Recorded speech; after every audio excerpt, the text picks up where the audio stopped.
Hey everyone, it's me, Miss B, and I have yet another homework video for you today. So, on this video, we're looking at the Unit 6, Lesson 3, Cumulative Practice Problems, and this is for Illustrative Math Geometry. So we're getting more into the coordinate stuff and looking with rotations, translations, reflections, all that kind of stuff, our transformations with coordinate geometry. So we want to complete the table to the right for this first question and determine the rule for this transformation. So let's just look at the table before we go writing out our rules. I notice here I have like a 2 and a 3, and then a 3 and a 2. So they kind of have orders swapped. I'm also noticing here I have some orders swapped.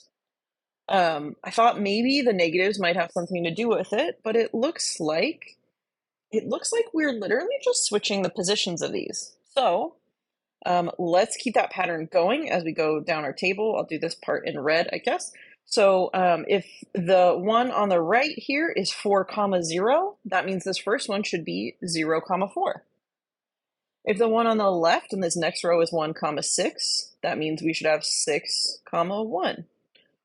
And then if we swap this next row, instead of -1, -2, we should have -2, -1. So if it was just x and y, we would then have just y and x. So switching our letters around, and this says now determine the rule for this transformation. So that's actually going to use this part right here. This is the rule. So I'm going to write it out then and say x comma y, and then draw my arrow, because this becomes then y comma x. And there is no sign changing or anything on this one. We are just switching the position of these coordinates.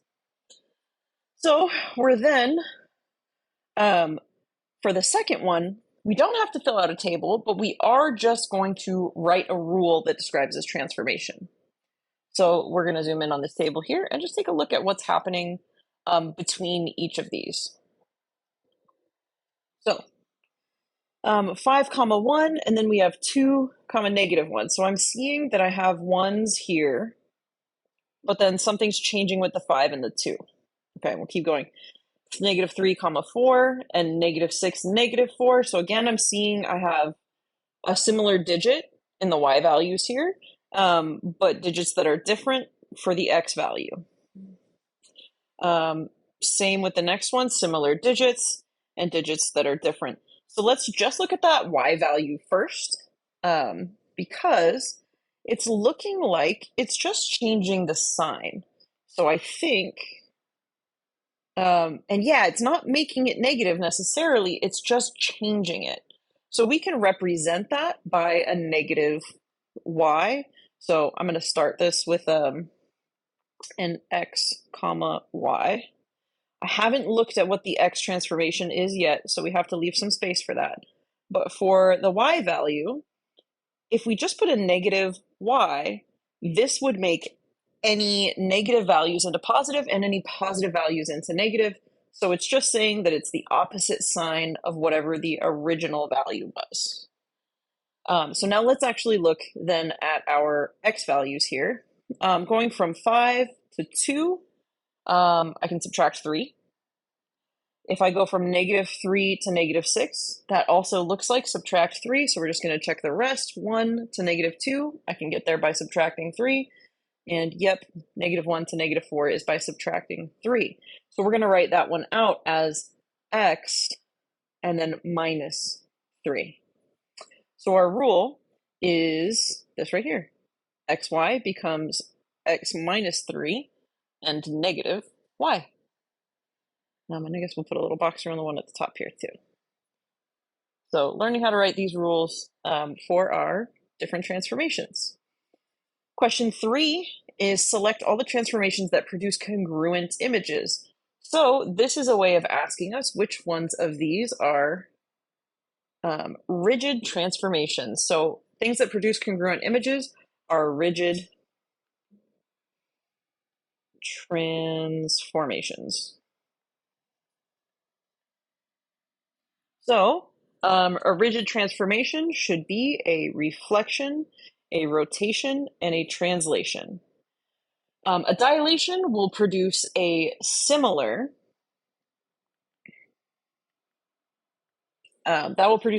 figure, and a horizontal stretch is only stretching it along the x and not stretching it along the y. So this is actually going to be neither if we were going to categorize these. But the answers are the ones that produce congruent ones, and that's going to be C, D, and E. That's going to bring us then to question 4, where we have some transformation rules, and then we also have a little graph over here. So let's read through what we've got. Here are some transformation rules. For each transformation, first predict what the image of triangle ABC will look like. Then compute the coordinates of the image and draw it. Okay, looking at this first one here, it looks like we're just subtracting some numbers from our values. So to me, that says translation,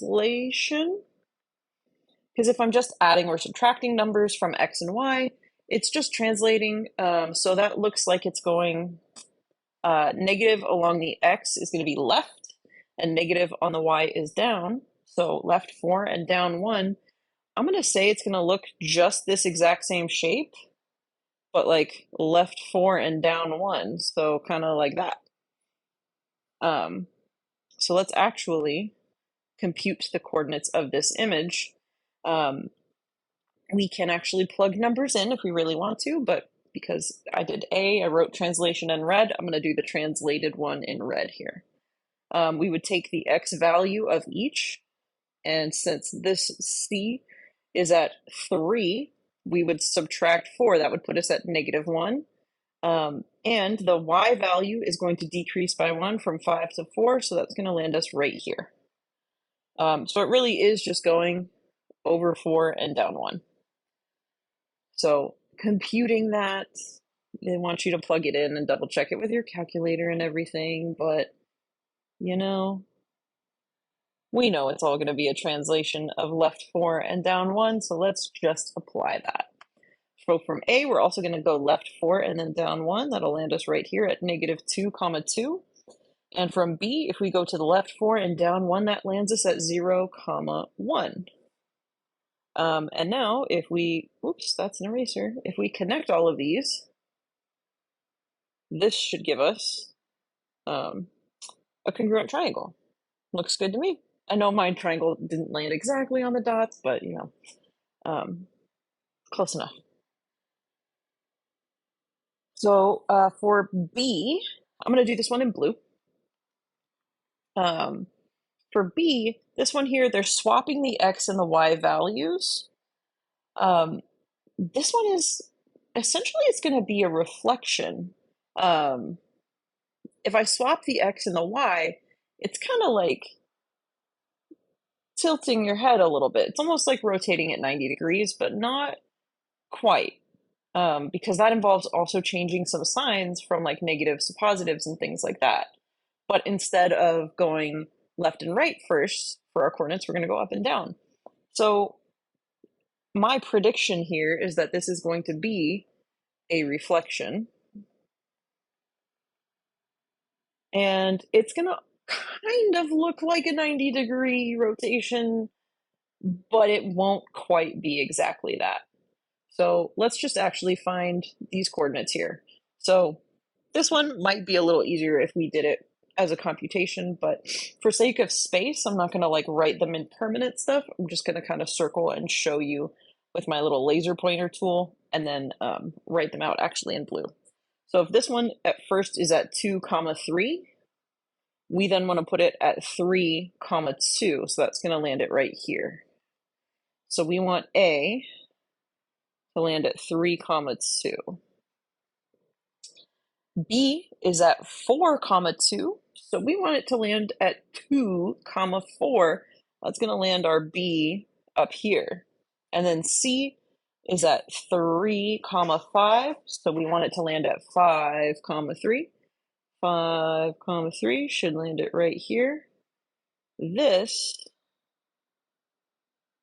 is our triangle after we did that image. And it is actually a reflection.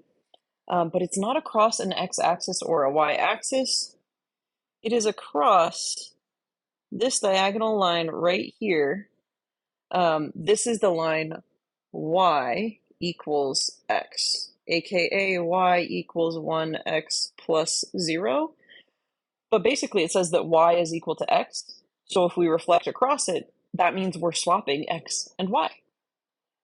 So that's what happens when you swap positions. You're reflecting across that axis. It's not an axis. Instead of an axis, you're reflecting across that line.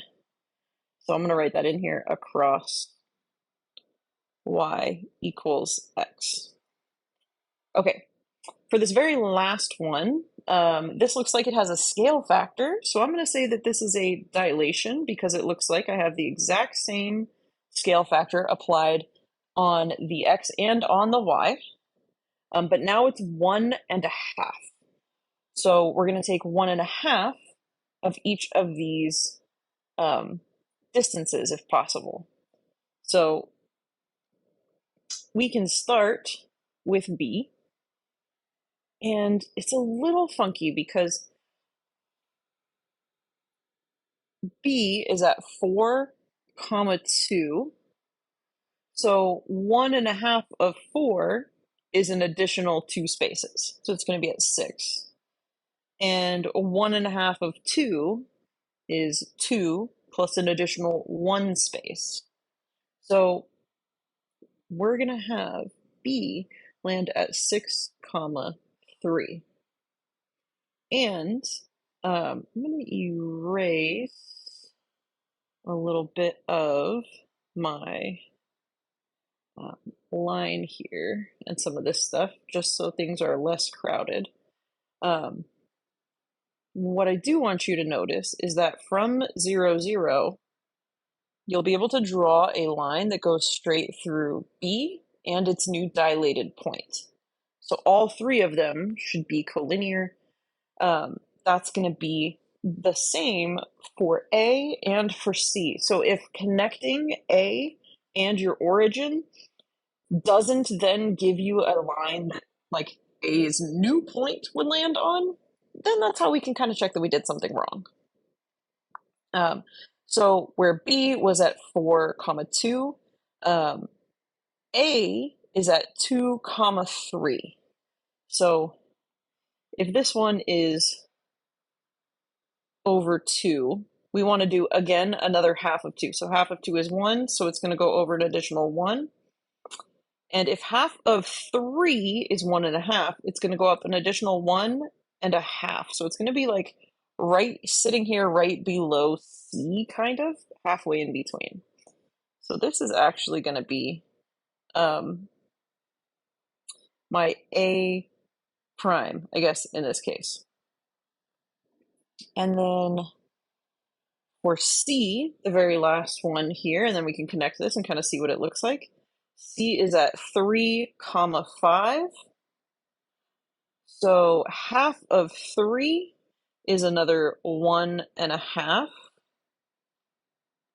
And half of 5 is 2.5. So from here, we're going to go up 1, 2, and another half. And it's going to be a little bit off the screen here. But 3, so we're going to go over to 4.5 and then go up here and go up 1, 2.5. And it should be right about there. And this should now be our triangle that's dilated. So let's check. I'm going to use some red lines here to connect A. And then does it go through? It does go through A and A prime. Or if I connect the origin to A prime, it passes through the original point for A. And the same thing if I connect the origin to B prime, it goes through the original point for B. And if I connect the origin to C prime, it should pass through the original. I'll erase some of this stuff here for the blue triangle and the other red one here. You can see now that like the red lines all connect this triangle to the black one. And so it's 1.5 times the size. So I will actually write some of these numbers in. I just wanted to walk through the creation of all of these. So let's write actually first here, dilation by scale factor 1.5. So what are my original coordinates of A, B, and C? I'm going to write those out here so that we're able to use those. So we have A is at 2, 3. B is at 4, 2. And C is at 3, 5. Okay. So with the translation, if we're subtracting, we want A, or new points for A. Let's make that thinner, actually. Probably should have done this when I did all of these originally, but you know what? Let's draw our picture and then go back and actually put down our numbers. So the A value after translation is going to be -2, 3. I'm sorry, -2, 2. I ended up looking at the 4 that was next to it in the B for some reason. The new value of B is going to be at this was 0, 1, and the new value of C is going to be at -1, 4. So I'm going to zoom in here a little bit, and we'll kind of write underneath for our reflection one. And this was just changing X and Y. So that means that A, instead of being 2, 3, is going to be 3, 2. B, instead of being 4, 2, it's now 2, 4. And C, instead of being 3, 5, is now 5, 3. And then the last one, dilation, I'm glad I have more space underneath here because this one gave us numbers that are a little trickier. So we multiplied everything by 1.5. So 2's become 3's, and 3 becomes 4.5. For point B, 4, half of that is 2. So if you add 2 to it, it becomes 6. 2's become 3 because half of 2 is 1. Add that to it 2 and you get 3. And then for point C, this one was the one that had half values for both things. So 3 becomes a 4.5. And then 5, half of it is 2.5. So if you add that on, becomes 7.5. So I couldn't leave you without the coordinates as well for this. So there are your coordinates. And we'll move to the back page because that's it for the front here. On the back side here, we only have 2 questions because we're skipping number 5. So we're just doing 6 and 7. And this one here for question 6 says reflect the triangle ABC over the line x equals -2. So let's talk about how to graph x equals -2 first before I do anything. That means you find -2. Now I know the negatives aren't labeled on here, but it's implied that you understand that the things over here and down here are negative. You would find -2 on your x-axis and then draw a line that chops through it the opposite direction. So if your x-axis goes left to right, you're drawing a vertical line that goes through it at -2. So let's draw that vertical line. That is what I'm going to reflect across, is that red line right there. So after I do that, I can then call it A prime, B prime, C prime. So let's do that. Before I do any other part, we're just going to do this part first. So reflection. I'm zooming in here. I know you don't get to zoom in on your paper, but hopefully you can kind of follow along with what I'm doing here. A is 3 spaces away here, so I want to go another 3 spaces across the other side, and that's where we will put A prime. C is about 5 spaces away, so we're going to keep it on the same horizontal and just go another 5 spaces across from our line here. So 1, 2, 3, 4, 5. 1, 2, 3, 4, 5. Just double checking myself because you never know. And then so that was C prime. And then B is 4 spaces away from this line. So we're going to go another 4 spaces to the left of the line and place that here. So that's now B prime. Okay, so I have A prime, B prime, C prime, triangle.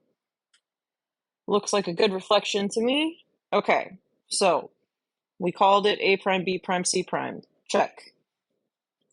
Oh, okay, so then reflect A prime, B prime, C prime over the line x equals 0.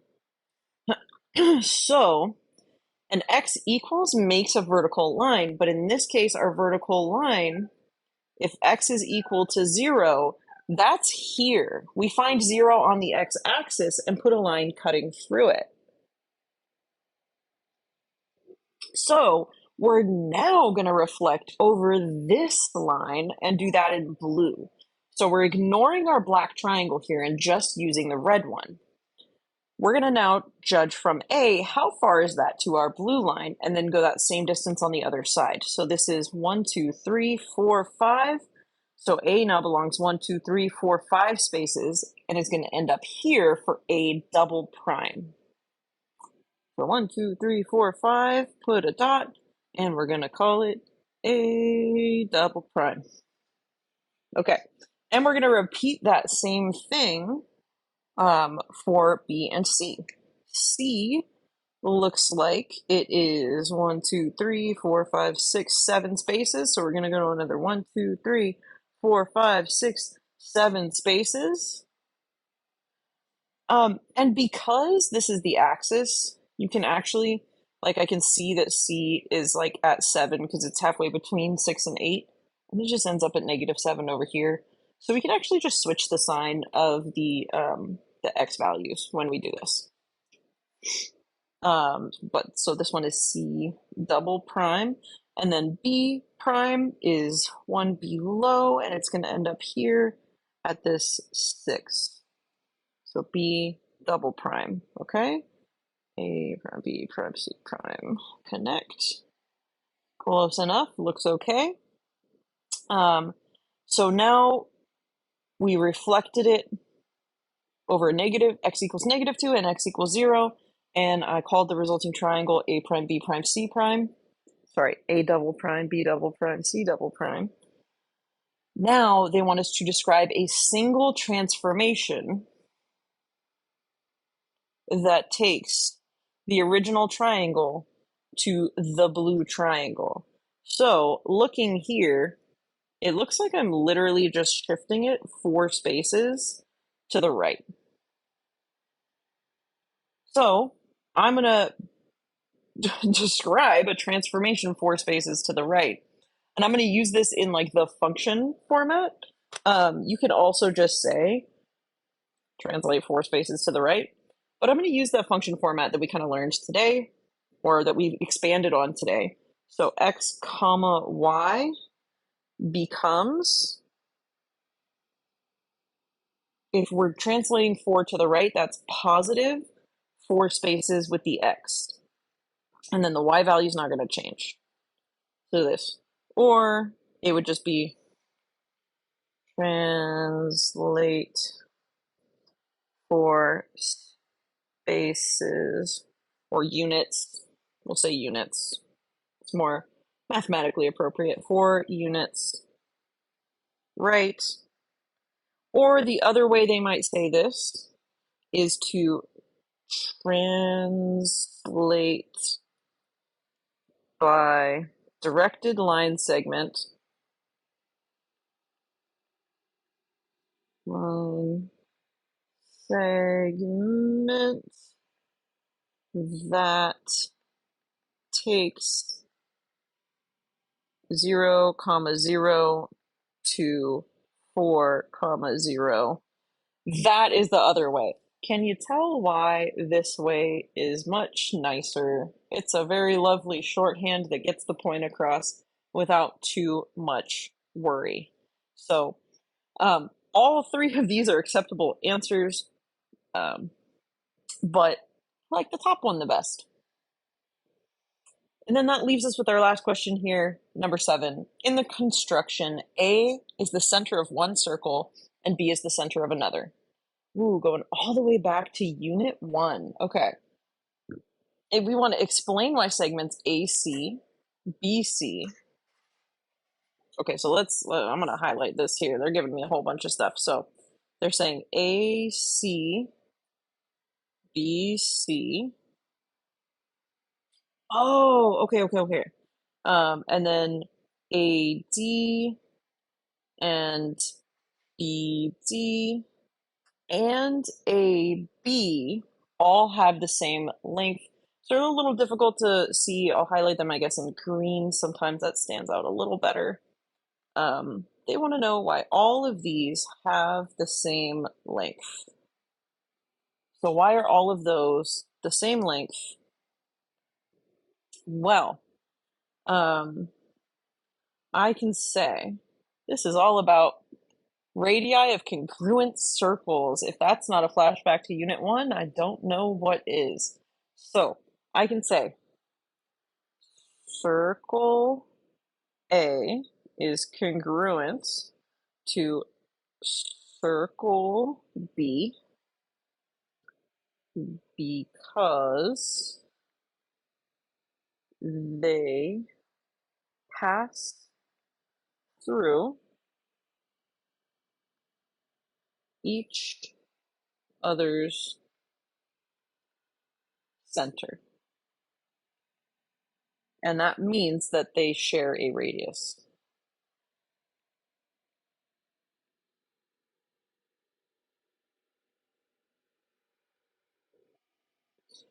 Then I can say AC, BC, AD, BD, and AB are all radii, which is the plural for radius. Now, instead of saying radii of congruent circles, I'm just going to say that, because I've already said the circles are congruent, I'm going to say they are all radii of either circle A or B or both, because AB is actually the radius of both. Are all radii of circle A, circle B, or both? And that way I've covered all of my bases, instead of just saying radii of congruent circles. But that's the key idea, right? So radii of congruent circles. But I just wanted to put a little more explanation to it so that if I'm explaining, then someone can actually understand why the circles have to be congruent to each other, and then why the side lengths have to be congruent. So that's it for this homework assignment.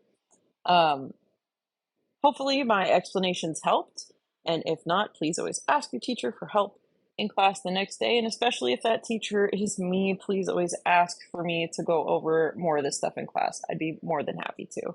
So thank you for sticking with me. Again, this is the Unit 6, Lesson 3, Cumulative Practice Problems for Illustrative Math Geometry.